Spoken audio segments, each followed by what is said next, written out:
So you've tuned into InnovatorMD, the soul of a physician innovator. Today we have Dr. Harvey Castro, also known as Dr. GPT. He's a bilingual ER physician. There's something about ER physicians, they want to do crazy things. So I am one of them, and Dr. Harvey is one of them too. And he's a former health system CEO, a chief medical AI officer at Help.ai.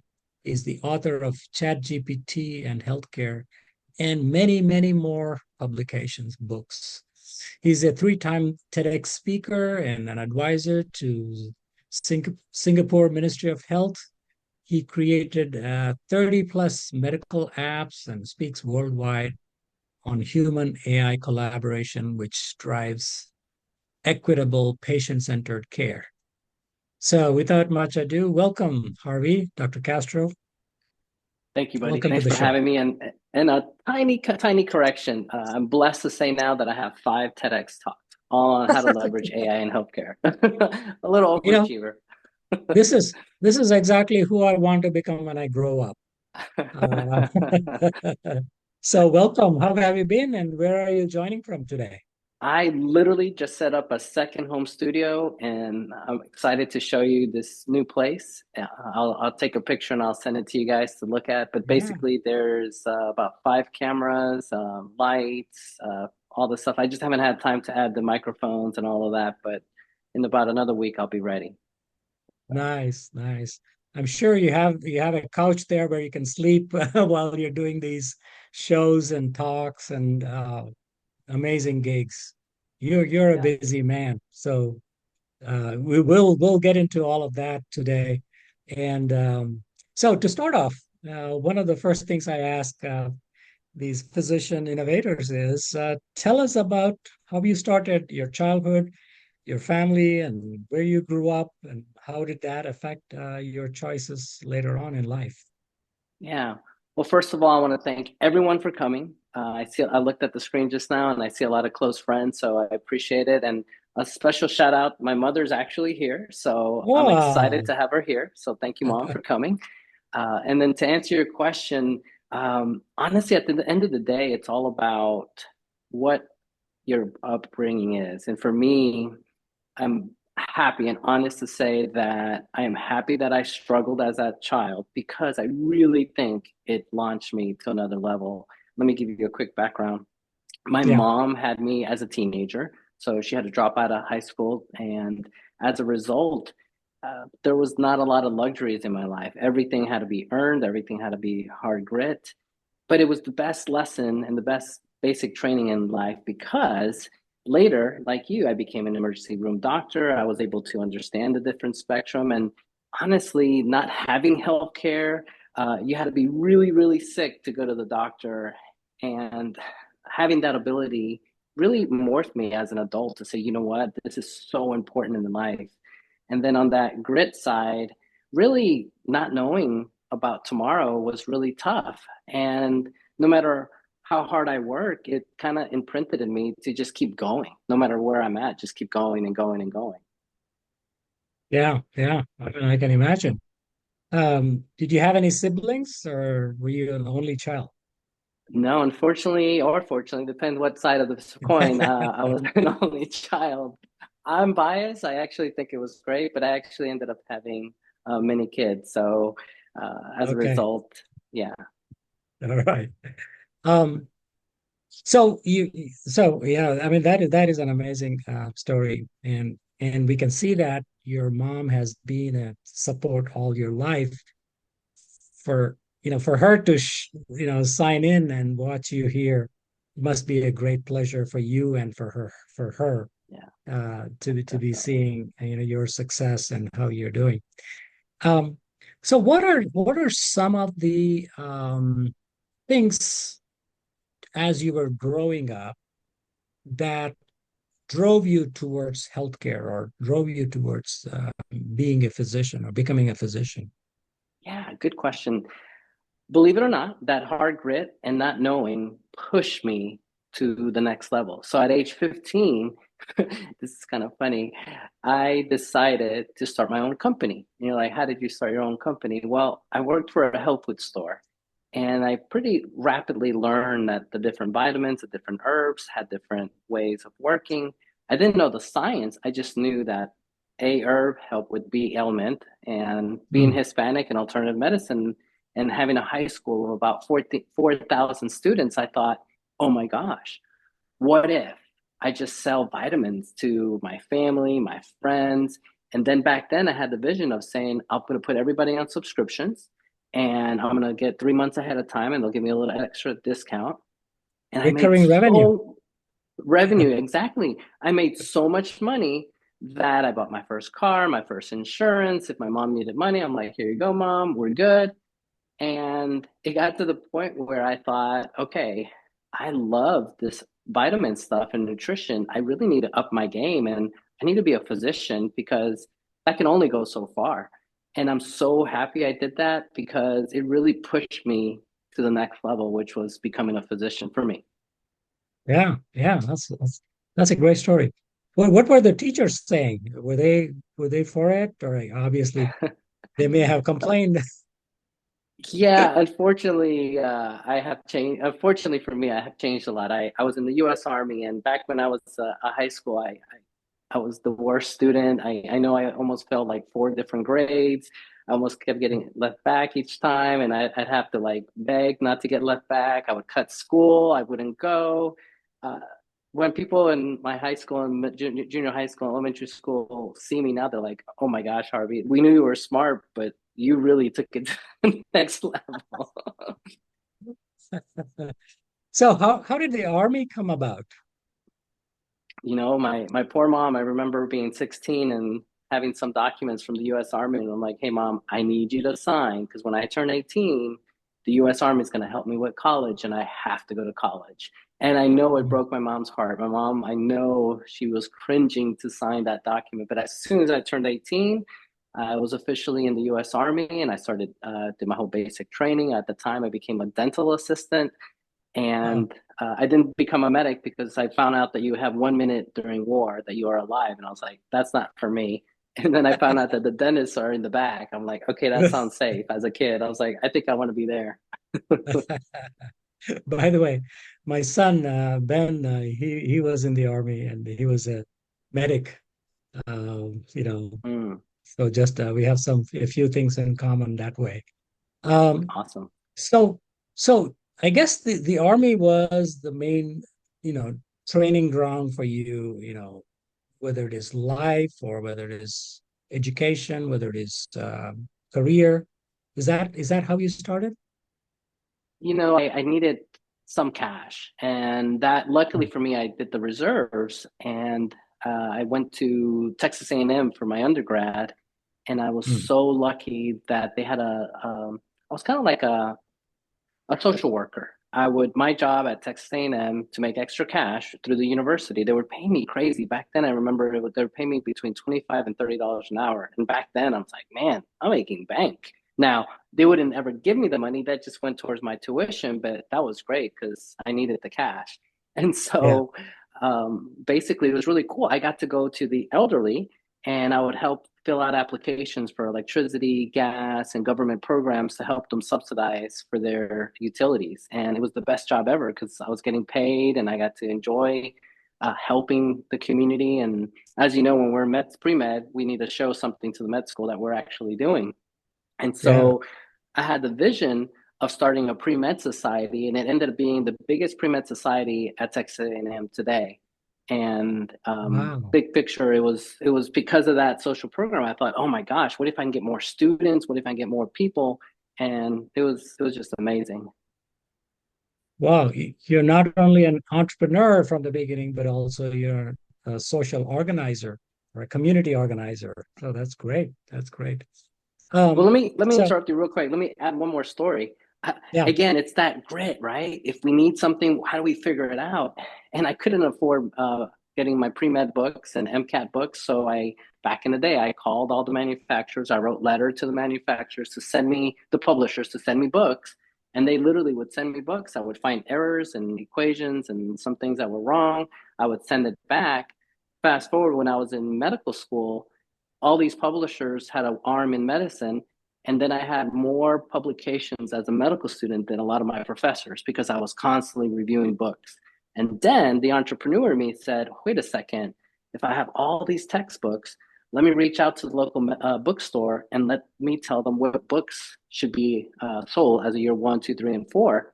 And so then as a result, they gave me more books and I had more books than anybody. And I felt like I was a library. So then I took all those books and I created clip notes and I started selling mini books for all the different subjects. Wow. That's a great entrepreneurial idea. Um, so I'm sure you must be very popular in your pre-med and medical school while you were doing all this, right? Oh, let's ask Harvey, or Harvey knows this. Let's find out what he would recommend and things like that. Yeah. I was like a little mini AI. I literally would open up Yeah. 8 textbooks and I would speed read every chapter and see what was the best content of all of them, then extract those content or whatever was common in all of them and say, okay, this must be really important because all of them are talking about this. And this book explained it the best. So I'm going to put it in the notes this way. Nice, nice. So, how did you where did you go to medical school? How did you get into medical school? And Well, that was a good one. I got accepted to a bunch of medical schools, Mhm. but being a single only child, I'm a mama's boy. I was like, I need to be close to home, and I ended up going to UTMB Galveston, Texas, because my mom lived in Houston, and I wanted to be really close to her. I had to get Yeah, accepted to Temple and UPenn and a couple of states in New York and other places, and I was like, no, I really want to be close to my mom. right, right. How have things changed in the medical school? Like, compared to those days and now, has it gotten easier, you think, or has it gotten harder? What changes did you see or did you notice? Or do you Yeah, notice? good question. Honestly, I am so biased when it comes to this question.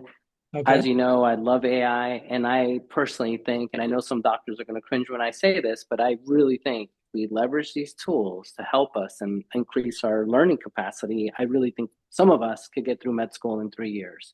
Some of us may need 5 years. Mm, Jokingly aside, I think what has changed is, as we know, we're looking at pattern recognition, we're looking at best practices. So if I can have an AI walk me through the 20 different ways of diabetes, and then I recognize that now I can learn quicker. The way I did well on my board exams is, again, I did the same thing. I read a bunch of books of the same thing. I took thousands and thousands of questions. I know I did more questions than everybody else, but I was able to see it. I'm thinking, God, if you give me AI now, gosh, I can learn so many other tools. right, right. I mean, the kids nowadays have it easy, man. And then you have to, yeah, I mean, especially, for people like me, you have to go buy the books, and that's expensive. And uh, okay. Um, so now you're in medical school, and what were your thoughts when you first joined about specialty? What specialty you were going to go into versus what you actually did? Yeah, good question. At the beginning, I wanted to go into primary care. Then I looked at my my undergrad bill and my medical school bills, and I thought, okay, this is not going to cut it. I need to make some serious cash if I need to pay my student loans at some time in my life. And so I was between radiology and emergency medicine, and the emergency medicine, I don't know if it was ego or I don't know if it was just high testosterone when I was younger, but I was like, bring it. I want the stress. I want to be able to think fast. I love the adrenaline. And I was like, bring it. And here's another thing about grit. Growing up with a mother that is super calm. My mom, how the world could be falling and she is just calm and collected.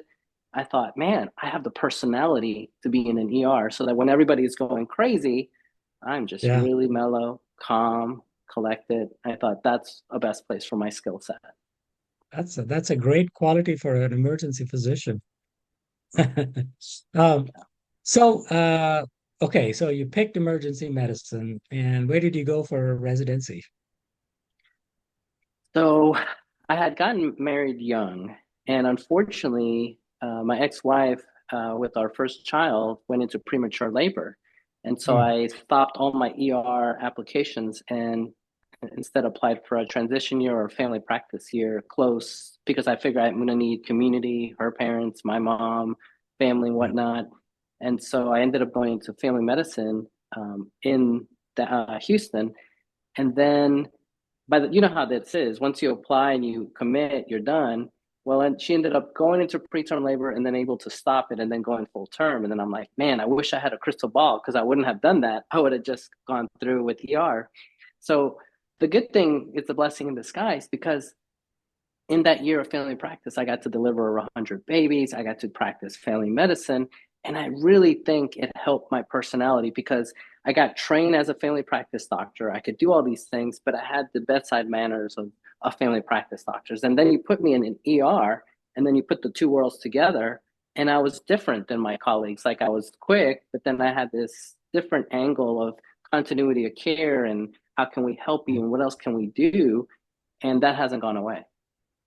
Yeah, yeah, that's a great perspective because here you understand the outpatient medicine and how people are taken care of, and then you high intensity ER hospital medicine, and so that's a great combination, I would say, for skills and others. Okay, so and then so you switched to residency into emergency medicine. How many years was it? Was it 3 years or 4 years? Thank God I did one transition and then three, so it ended up being four, but the ER program was Yeah, three. But during yeah, emergency medicine, I need to share this story since this is about entrepreneurship and reinventing yourself. yeah. At the time in medical school, I was really blessed in that there was a club of vitamins and herbs, and they would do literature research to see what herbs did what in medicine. And I was exposed to that. And with my background of owning vitamins and I mean, selling vitamins, I thought, let me come up with a heart vitamin formula. So during my residency, I did a literature research, pre ChatGPT days. I actually did Yeah. research and I was able to come up with a list of all the medicines, all the vitamins, CoQ10, fish oils, and I made a complex. I call it Vital Complex, but I was like, I'm a resident. No one's going to listen to me. So I went to a cardiologist that had been doing it for 20 years, and I said, here's my formula. I have a way of manufacturing this formula. If you give me your blessings, I will take this to a reality. So he said yes. I got a manufacturer. I built the vitamins, and I said we need to do some marketing. I said let me go to the local newspapers. Let's say a resident and you created this formula, and so they had us on the news, and then that took us viral. Then we were able to put those vitamins across the nation and sell vitamins, heart Wow. vitamins, as a Is resident. is that company still going or No, I acquired? sold it. I sold it. Yeah, it got acquired and I sold it right away because I was a poor resident. You know how those days go. We were making like Yeah. $2 an hour. I was like, dude, I'll take the cash. Okay. Okay. And then so the residency went smooth, right? After the first year, of the switching around. But um when did you think that you're always going to be an emergency physician after the training, or do you think, oh, this is just a stopgap and then I'm going to switch gears again, or how did that happen?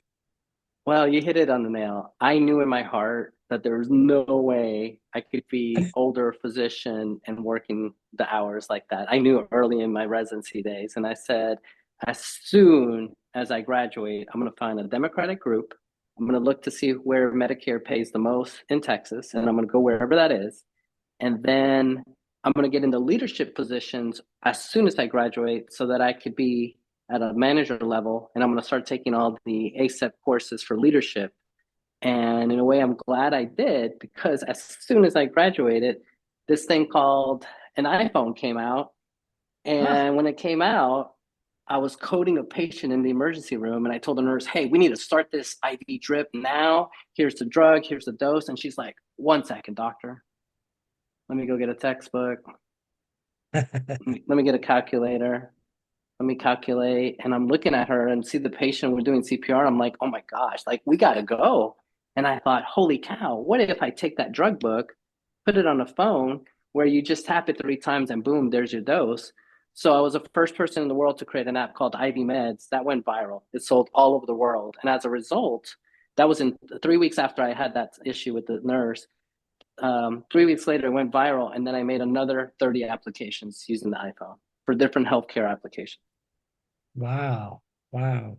Any of them that we know of that nowadays, The IV Med one went viral. That was big. Then I that had was like the the big one. stroke scale, and then as a busy physician, you guys, most of the men will find this funny. The women will laugh. I created an app. This was back then. They have this now that you could create a text for like a romantic poem, and then you could pick it or happy birthday, and then you pick the calendar and you hit send, and then it would hold that message and then send it as if it was you sending that text that you remember the birthday or you remember this anniversary. Because I was so busy with the ER, I was like, gosh, this is going to be great. And that app sold like crazy. Man, you're a thinking app machine, continuously coming up with ideas and stuff. Yeah. Um, And then on the entrepreneur side, as soon as I graduated, the Democratic group actually made me a one of the leaders. And because nobody wanted to be on TV, I was like, I'll do it. And I hated public speaking and I hated being on TV. But I was like, you know what? If you hate it, that means you need to push yourself. So that actually helped because I was known as the app guy, I was known as the media guy. And so I was able to be on the board of directors of this Democratic group. And it was a pretty good deal for me. So yeah. right. And then how did the hospital CEO come up? How did that opportunity come up? Yeah. So one night I saw 93 patients in 12 hours by myself. And Wow. at the end of that night, I said, this is malpractice. I went to the owner of this Democratic group and I said, hey, this is not safe. We need some physician assistants. I don't care about the bonuses. I don't care if we're making a lot of money. We have enough money. I seen the books to do this. And he's like, Harvey, it's okay. We're going to keep doing it as we do it. And I said, you know what? Here are my shares. Ethically, I can't be with you guys anymore. Here you go. And the CEO of the company was like, Harvey, these shares in about a year or two are going to be worth millions. We're about to be bought out. And I said, I'm sorry, but I can't be bought. So here are my shares. Give me what you think they're worth. And I left. And instead, I started learning how there's this thing called freestanding ERs back in the day. And it Yeah. had just come out. I told people, you know what? I'm leaving the hospital. I'm going to start creating freestanding ERs. And all my colleagues, as you know, they were like, Harvey, this is dangerous. Like, you may screw your career. You may go into this and never be able to come back. You may lose your jobs forever. And I said, no, I believe in this and I'm going to create them. So fast forward, I created 20 of them. I packaged eight and I created my own healthcare system, created my own staffing company, my own billing company, my own marketing company. I owned hospitals. I converted ERs into micro hospitals and urgent cares and billing. And I grew it to about 400 employees and then sold it. Wow. Wow. I didn't know about this part of the story. I knew the other parts, but I was thinking that you were just ran a hospital or something, but this is more exciting, more Yeah. interesting. What Yeah, it was fun. It was fun. what were the, obviously, it's exciting to switch gears and learn new things. What was the downside, or what were the challenges, or where did you feel that, okay, this is all great, but this part is not good, or this part sucks? What was Yeah. that for you, if you Yeah. had And any? that, no, it was, to be honest, two things. One, it wasn't about money. It wasn't about anything other than my patient. My heart was like, how can I serve the patient? So in my healthcare system, I literally trained the doctors on how to speak, how to triage. I had them all wear ties in the emergency room. It was concierge all the way, but it was more importantly like that touch and that humanity. And people from like we would I would measure how far people would come. My average for my ERs were getting bigger and bigger and bigger, where I knew they were bypassing other emergency rooms to get to my emergency rooms. And so what I didn't like was the hospital care. And because I hated the hospital care, I said, you know what? I'm going to create my own healthcare system because I gave an oath on how I'm going to serve my patients. and I went through and made it. And that was my thing. That was the thing that really almost upset me with I didn't like the care. And I was like, I can Mm, control my own ecosystem. mm. Yeah. Wow. That's an amazing, transformation from one stage of your career to the other. Yeah, that Um, was tough. That was a lot of work. On the yeah, I get entrepreneur it. side, I was working shifts, and then I wouldn't sleep, and then I would go into board meetings for 12, 14 hours, and then I would go to sleep and then do it again for another 30 hours. And it was horrible. But then once I got my business going, then I was able to take it easy and have banker hours. You're not running that right now, right? No, You I already sold sold it. those, gosh, I forget how many years ago, maybe 6 years ago now, or something like that. Okay. Okay. So, all right. So you built this system, you sold it. Now what are you doing since So since for this for the past 6 years? Yeah, so I took a little break. I had never taken a break. I started working when I was 12, and that was the first time I literally had taken a break. So I took a little time off, and there's this thing that's called ChatGPT, and I'm in my office, and I'm looking at it. I'm like, oh my gosh, this thing is going to change the world. And so I remember calling my mom, telling loved ones, I was like, man, there's this thing called ChatGPT. It's going to change healthcare. And within 3 weeks, I wrote the first book, ChatGPT and Healthcare. And I know people thought I was crazy. They're like, what are you talking about? I'm like, no, this thing is going to be huge. And back then, I bought ChatGPTHealth.com, which is the name what OpenAI has, but I own that domain. Mm, I wrote 27 books, different angles of AI and how to use it for to solve crime and how to solve different parts of medicine and how to lose weight. Like I went crazy on it. And that really changed my career to the point where it put me on world stages. I was able to literally speak around the world. And in one of my talks, I was so blessed. I'm giving a talk about the future of AI in healthcare, and the Ministry of Health is in the mm. audience. And as I'm coming off stage, the manager says, the Ministry of Health of Singapore wants to meet with you. Will you have lunch with them? And I'm like, heck yeah, who's going to say no to that? So I'm having lunch with the Ministry of Health, and I'll never forget Ray. He's like, Harvey, Dr. Castro, everything you said on stage, can you do that for Singapore? And I'm like, yes. And he's like, I'll have documents, our lawyers and everything the government will sign, and we'll have you as an advisor for our country. I thought, way cool. So now I get to go to Singapore and advise them on how can we leverage AI in healthcare. And more importantly, for me, I'm able to help patients. Again, it goes back to my passion. How can we serve? How can we help? And I'm getting to do it in other parts of the world as well as here in the States. Yeah, yeah. And Singapore has a great health system, so I think They do. they may reap much more benefit from what you're doing. And I think that's a great way to serve patients, I would say. Yeah. So now that you've come this far, what's next for you? What do you feel that you need to accomplish? Are you running for office or something? I laugh because we haven't planned that question at all.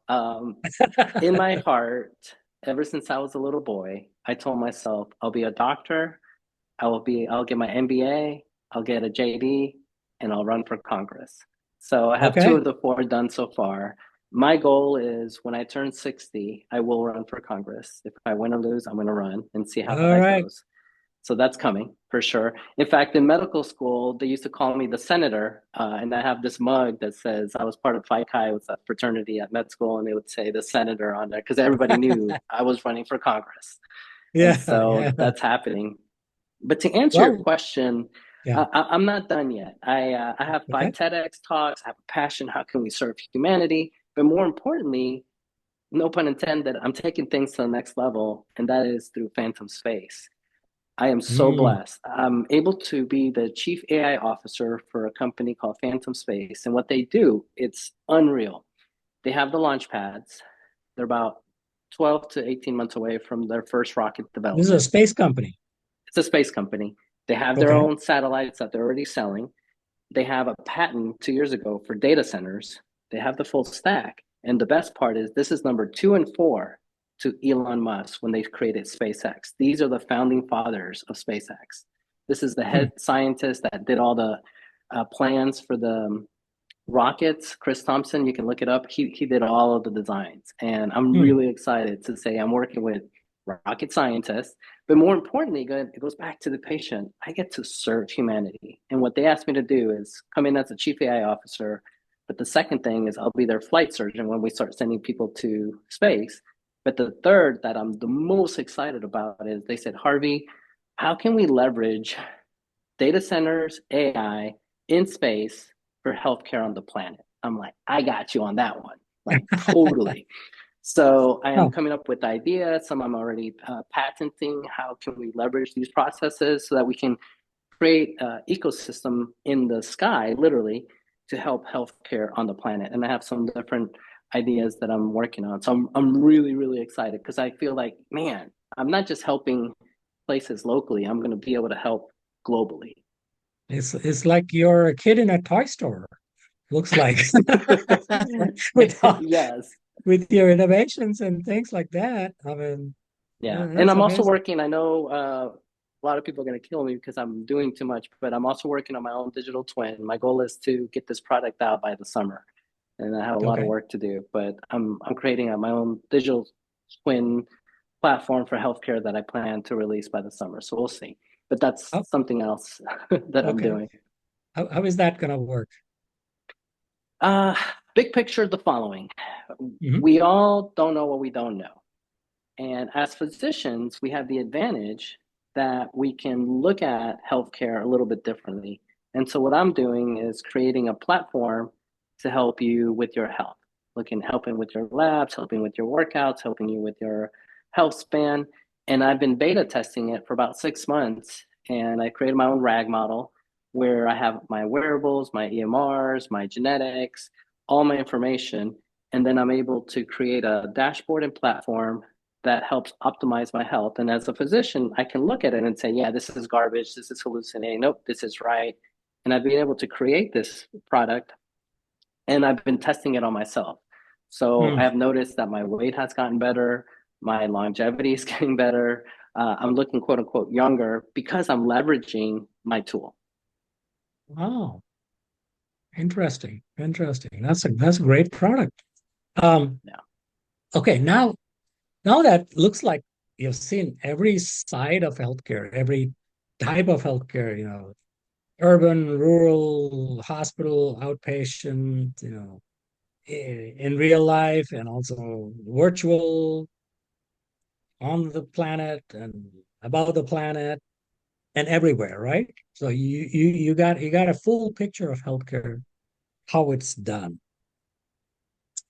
What are your predictions for the future? What do you think will happen with healthcare system? Will it still keep going up cost wise and quality wise going down?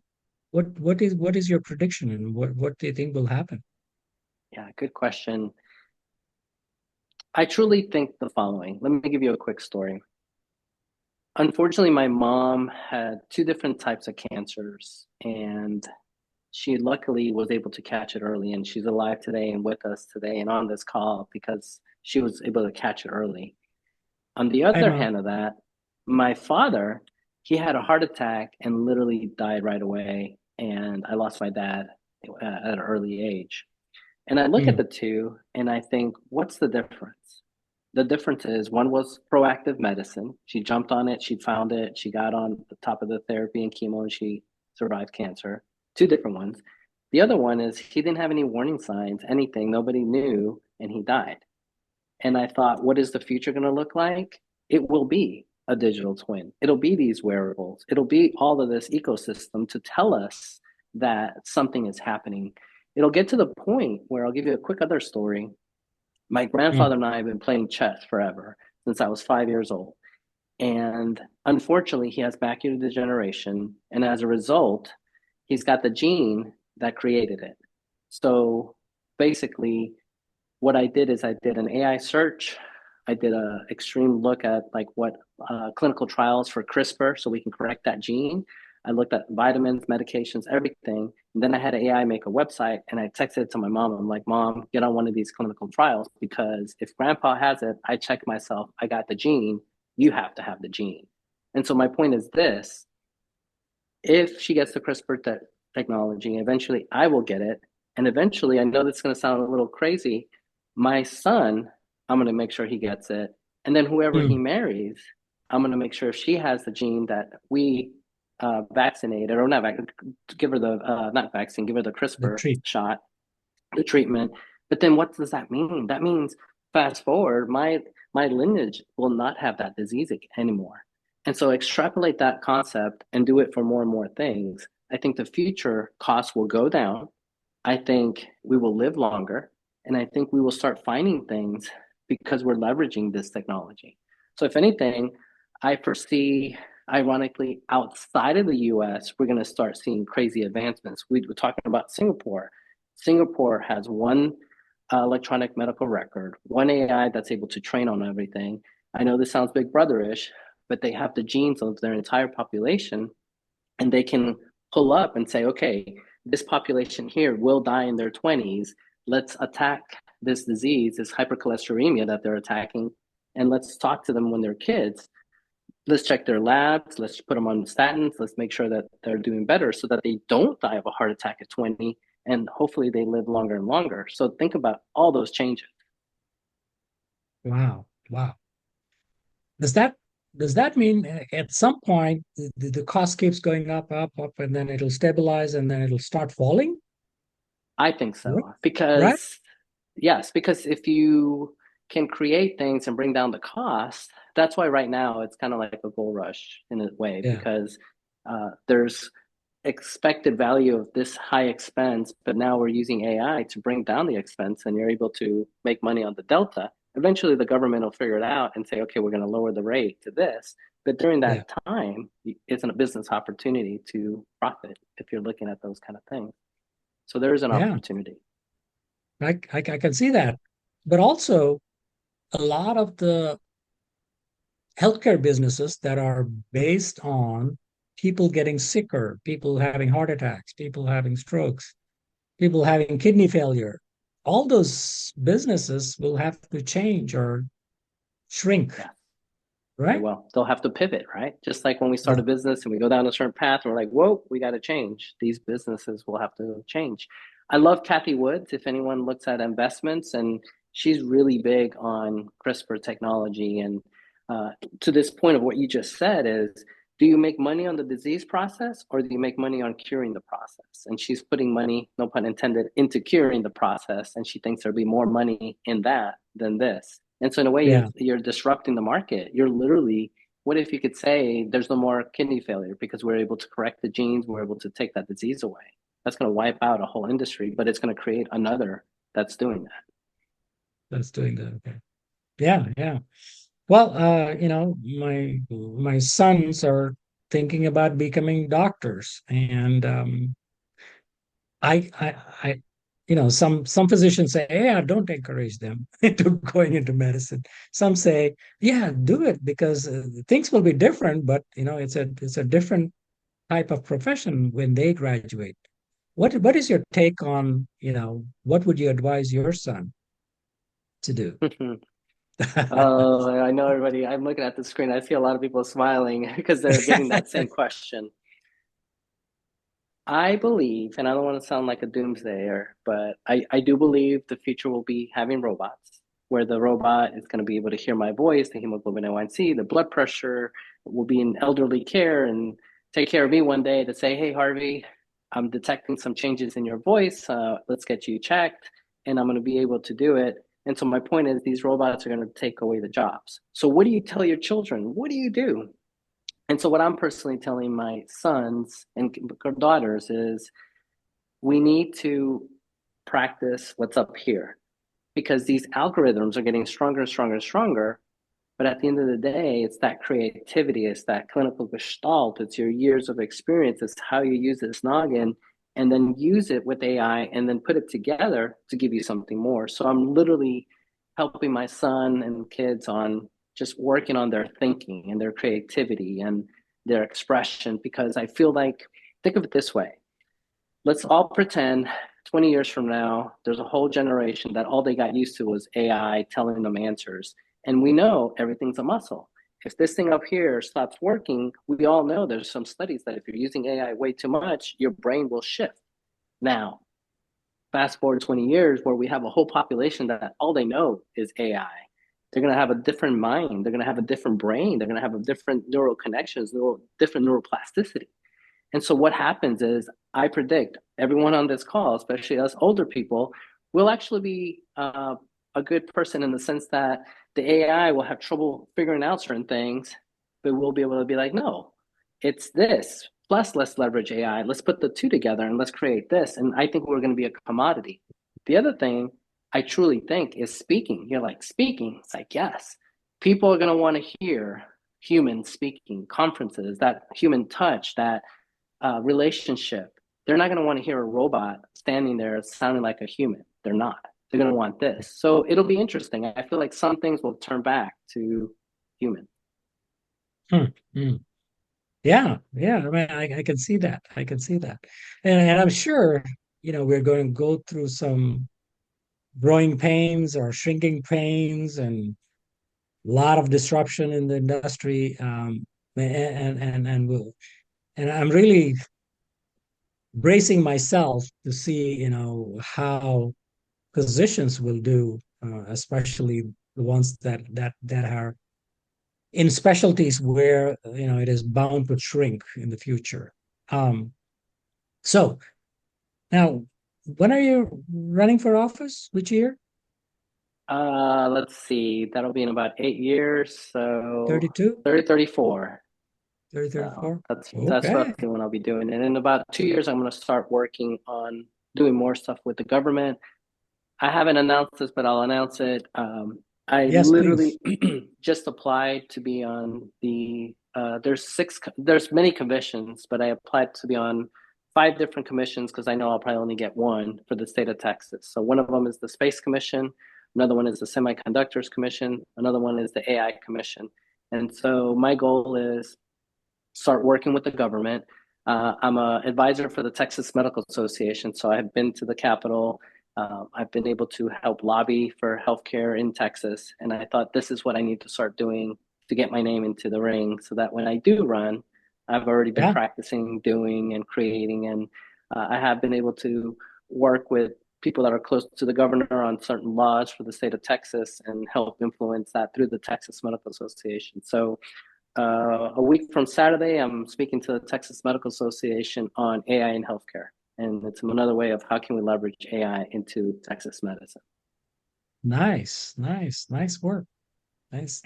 Thanks. So now, and so that is what is happening on the digital health side and the digital um, therapeutics and digital twins, digital all that digital technology. What do you think will happen on the pharma side?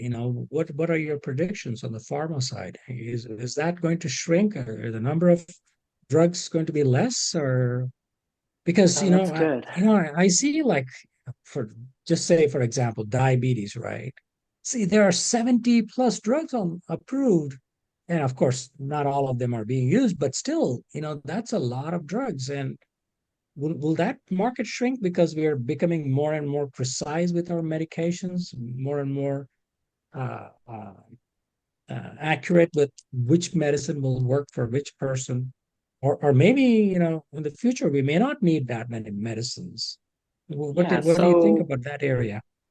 here's my thought. I've been blessed. I've been the keynote speaker for the World Conference from FIP, the Federal International Pharmacy Association for the World.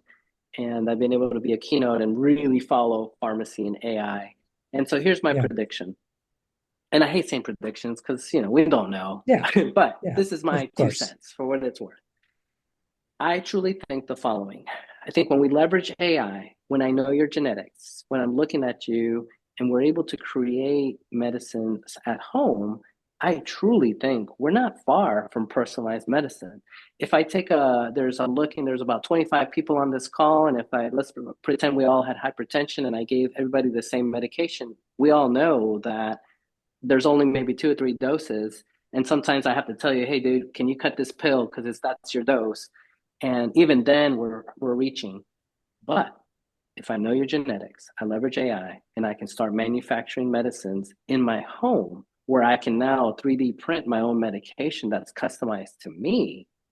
Now, less side effects, better longevity, better healthcare outcomes, everything changes. So I truly think we're going to start seeing so many solutions that I see the boom in pharmacy, but then eventually, if they don't go into CRISPR technology and this other type of technology, those pharmacy companies are going to go away. And then to your point, are we going to have more medicines or less? It's going to take some time, but with time, we're going to correct the genes, we're going to correct the pathology, so there won't be a need for that medicine. The medicine, if anything, will be correcting your genetics. And then for the things that we don't know what we don't know, we're going to be using AI to be like, wait a second, there is a correlation. Here's the morphology, and this is the thing that's wrong, and this is how we're going to fix that gene. So I truly, truly think that the kids being born today will live to 120. Hmm. Yeah, yeah. I mean, that's the hope. Comparing, now that you have experience in Singapore, how their healthcare is run and how they're doing things, and I'm sure you have experience with other world, healthcare systems where you may have seen how they work. What's your take on American healthcare comparing, other healthcare systems? Man, you're going to get me in trouble. I'm kidding. You know, Or, unfortunately, we got or, lobbyists. or let's say, where are the opportunities? Okay, well, no, I'll go there. Here's Okay. the deal. Unfortunately, there's a lot of power in lobbyists that everybody's pushing for their interest groups, and the politicians are going to want to make sure that certain things happen. And my prediction when it comes to healthcare and how it works around the world is I truly think we're going to start seeing major advances. Example, Dubai is working on a digital twin, one electronic medical record. They're training their AI, they're training it to the point where if you are patient X, they already know they can try the different medications before you even come to the office. They already know everything about your history so that by the time you come in, they can already treat you for it. And my point is this, that type of healthcare doesn't exist right now in the States. And to your point, if some companies and industries see a threat and saying, oh my God, if this comes here, they're going to kill my industry, they're going to lobby the heck out of that, lobby the government to make sure that that doesn't pass. And so here's my prediction. I think we're going to start seeing certain diseases and certain things being cured and done outside of the US and different types of healthcare. And as a result, the US citizens, us, we're going to cry out to our government leaders saying, change healthcare. Why is country X that has 10% of our GDPR able to do so much more? And I truly think we're going to see a huge shift.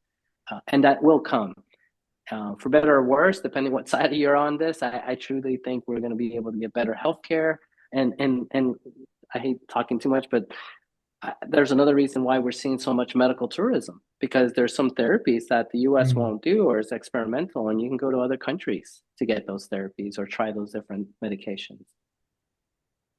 And I mean, if you think about it, if your population is your asset, and keeping that population healthy and well and not getting sick is that's your value that you provide to your population, and then the population in turn provides that value back to the government or back to the nation, um, whether it is Yeah. GDP or in other ways. So Yeah, yeah, and let's talk about that. You know, as an ER doctor, that the last few years of our life is 90% of our healthcare costs.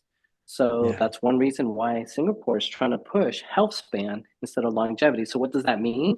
Health span is not having any chronic diseases and see how long can you go without a chronic disease. And then once you have the chronic diseases, your quality of life goes down and it gets to the point where, it's just really hard to live. So they want to see how long can they keep you healthy. And so imagine if our government started really focusing on let's try to push that age. And Singapore, I think, is number 2 in the world with the highest health span. Hmm. So they are already showing results. That's great. Yeah. That's great. Mm-hmm. A real quick Okay. story. When I went to Singapore, this was cool. I saw Yeah. this vending machine, and it basically you could talk to the doctor, and then it says, okay, we need to give you whatever medication, and then it drops, and then it gives you the medicine like a vending machine. It was all in one. And I thought, we need that. That'd be kind of cool. Actually, So, we do have a company that came to InnovatorMD and they presented, and so yeah, when it's called WendRx, just FYI. cool. But it's coming. But I'm sure there's a lot more resistance to that kind of convenience compared to Singapore. You know, obviously, Yeah. they're going much faster. Well, you know, this is exciting. I think we need to do a part two because I'm really excited, wanting to know what you can do in space, man. That sounds fascinating to me. Oh, it's crazy. But uh, so what is your one piece of advice? You know, physicians, you know, they're scared about this AI things and all these other things coming around the Yeah. corner, and they want to do something. What's your Yeah. advice? My advice is this. What has made me personally successful is always reinventing myself. I'm not the same medical student. I'm not the same resident. I'm not the same first year graduate. I have morphed myself. I've been able to use the iPhone to create different applications. I was able to look at the ChatGPT AI and create healthcare products. I was able to look at the Apple Vision Pro and have the first book. How do we use the Apple Vision Pro in healthcare? And so, shameless plug. Look at my book called Success Reinvention. It's on Amazon. It talks about different ways of reinventing yourself. And that's my goal here.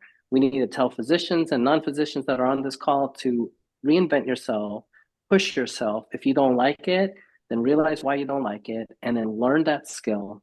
And real growing is what I call the productivity ladder of infinity, meaning you get on that ladder and you go up rung by rung by rung. And it doesn't matter if it takes you 10 years, it takes you 30 years. It matters that you keep going up that ladder and you keep reinventing yourself.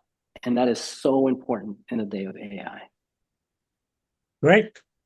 So, how can people reach you, or how can they contact you? What's the best place? And if you can put that in the chat, that'll be great. Uh, let's see, we have 4 minutes. Oh my Yeah. God, there are a lot of hands going up. Yeah. Yeah. If somebody can just drop, it's just easy. It's just Harvey Castro MD on any social media that you're using, Twitter, X, Harvey or Castro, MD. Instagram, YouTube. Anyway, just Harvey Castro MD. LinkedIn is kind of where I live, I jokingly say. My website is harveycastromd.com. If you're interested in AI governance, go to chatgpthealth.com. That is a website that I launched. That I know one day ChatGPT will want to own it, but that's what I have right now. But yeah, please hit me up. I enjoy helping and doing, and I have tons of books on, like, if you're interested in getting a TED Talk, I have a book on A to Z on how to get a TED Talk and how to present, how to Oh, do I it, and need how to to do market that, it. man. I need to read that book. Yeah. Definitely. And I don't mind Like sticking it. around and doing some questions, and if you want to add them at Okay, the are you end. sure you have some Yeah, time? yeah, I'll make time, Okay. of course. I All right. really appreciate everybody here, and I Thank want you. to, Raise your hand and if you yeah. have a question. I see David Harvey, Rico.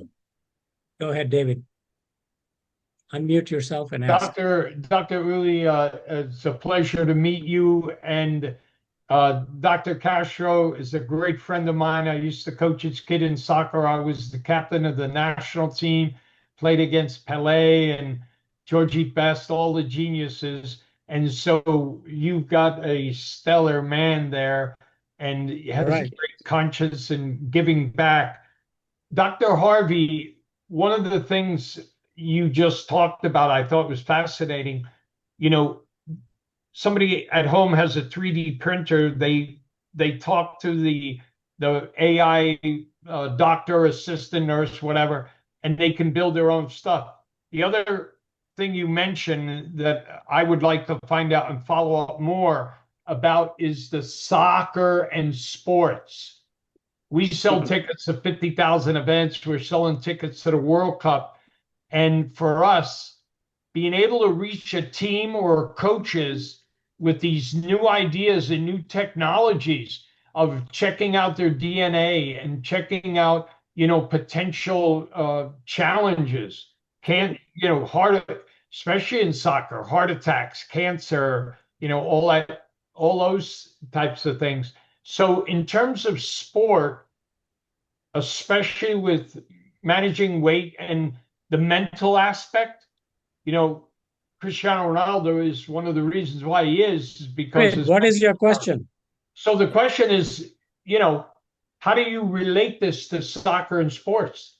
Because that's Yeah, what we're into, and I'd yeah, like to learn more. I'll tell you real quick. Well, first of all, thanks for coming, and then I appreciate it. And then on how to do it, I actually created, and I haven't released this product, but I actually created a visual learning of soccer, and I can put it over the soccer field, and it tells me all the players, how fast they're running, how well they're doing, are they playing Wow, right or not? And beautiful. then I added some wearable data to it, so then I can tell you if this player is doing better than that, and then I can tell the coach ahead of time that they really should play this wingman more because his vitals and wearables and all that data is optimized. So my problem is I create a lot of MVPs and then it's only one person, so I need to leverage. So, but I had that product. I made it about a year and a half ago, maybe 2 years There now. you go. Um, David, but yeah, there we can is your, talk later.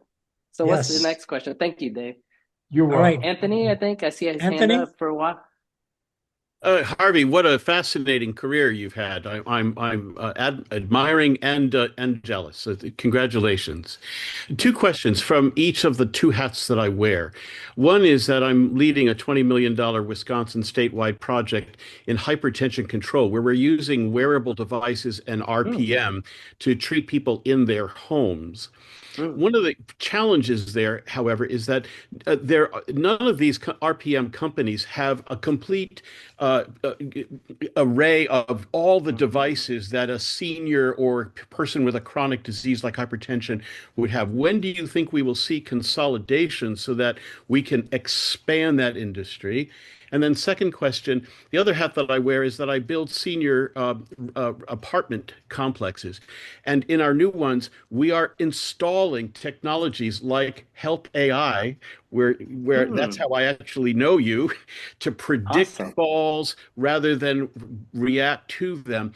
But in that industry too, there isn't integration yet so that there's a full menu from any one provider. When will we see that sort of consolidation in both of these areas? Yeah, good question. So big picture, think of it this way. When ChatGPT came out, the IQ was lower, but now the IQ is much better and there's more things putting into the foundational model. And so to answer your question, that'll become before AGI or before these models get better. If I had to predict, I would say in the next 3 years, we'll start seeing things because here's the deal. The model itself is going to get better, better, and better. And so now our wearables are getting better, our devices are getting better.